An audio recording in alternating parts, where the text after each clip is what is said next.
Mesdames et messieurs, bonsoir et merci de bien vouloir suivre cette explication qui concerne aujourd'hui l'électrolyse de l'eau. Qui dit électrolyse de l'eau dit la décomposition de l'eau H2O en ses différents constituants, c'est-à-dire dihydrogène et les dioxygènes. Donc, ce cours concerne surtout les élèves candidats au BPC. Donc, nous allons aborder ensemble les schémas de l'électrolyse de l'eau. Et que je peux rappeler aux candidats quand ils sont en face du schéma de l'électrolyse de l'eau, qu'on propose souvent à l'examen du BPC et on leur demande d'annoter. Vous allez toujours observer au début les générateurs. Donc, il faut bien remarquer que les traits que nous avons au niveau des bornes ne sont pas les mêmes du point de vue dimension. Donc, les plus longs, ici les plus longs traits que nous avons, symbolisent la borne positive et donc le court représente la borne négative. Ça, c'est une première information importante. Maintenant, quand vous suivez la borne positive, les fils alors qui conduisent le courant du côté de la borne positive, vous allez voir que ça va nous renvoyer à ce qu'on appelle anode. Et si nous prenons le côté négatif, ça va nous renvoyer à la cathode. Donc, ce qu'il faut retenir, quand on parle de l'anode, ça sous-entend que c'est une borne, c'est la borne positive. Et quand on parle de la cathode, ça me renvoie à la borne négative. Je dis bien, j'ai fait cette vidéo pour vous donner une façon simple à aborder un schéma de l'électrolyse de l'eau. Après cela, le candidat est censé retenir que, après l'électrolyse de l'eau, le gaz dioxygène symbolisé par O2, il est recueilli, n'est-ce pas, au niveau de quel électrode? Au niveau de l'anode. Et donc, si nous regardons au niveau de la cathode, on arrive à recueillir les dihydrogènes. Donc, nous allons noter cette information importante. En plus du fait que l'anode se retrouve au niveau de la borne positive, on recueille à l'anode le dioxygène et le dihydrogène est recueilli à la cathode. Pourquoi il est important de connaître ces différentes informations?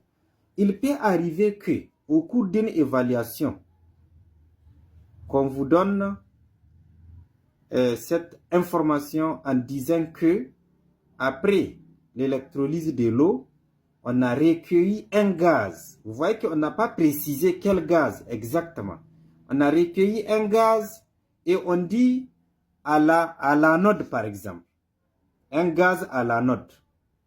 Et quand on dit on a recueilli un gaz à l'anode, le candidat est censé savoir qu'à l'anode, on recueille le dioxygène. Sinon, il ne pourra pas traiter l'exercice. On peut aussi dire que on a recueilli à l'électrode positive, par exemple. N'est-ce pas?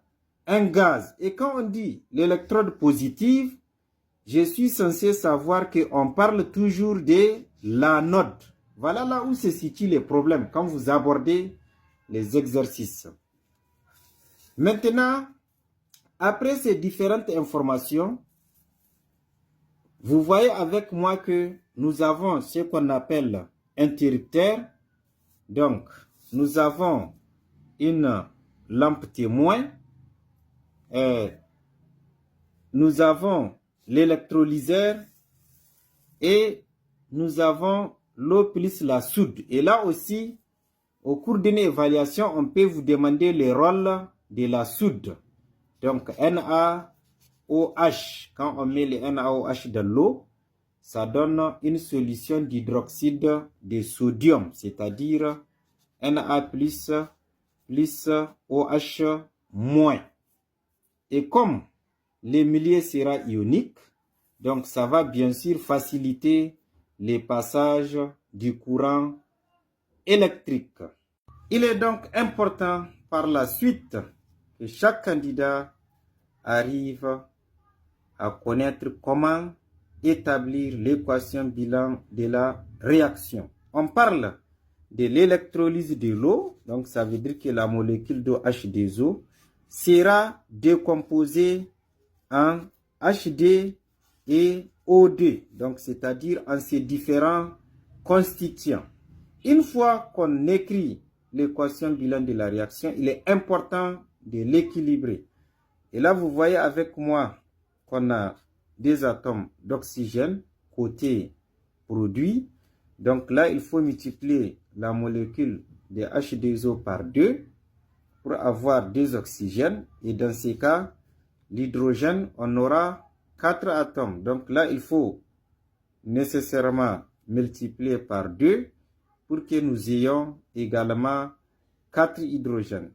Après avoir équilibré l'équation, il est important d'écrire le bilan molaire, donc nombre de moles de l'eau sur D.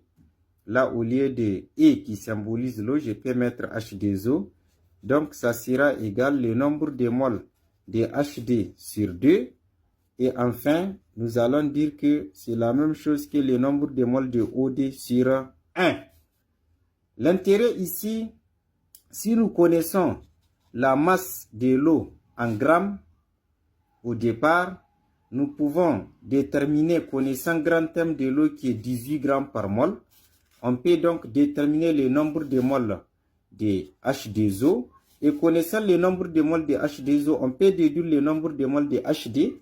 On peut déduire également le nombre de moles de OD. Et à partir de leur nombre de moles, si nous connaissons les volumes molaires, on déduit donc le volume de gaz formé à la cathode et à l'anode.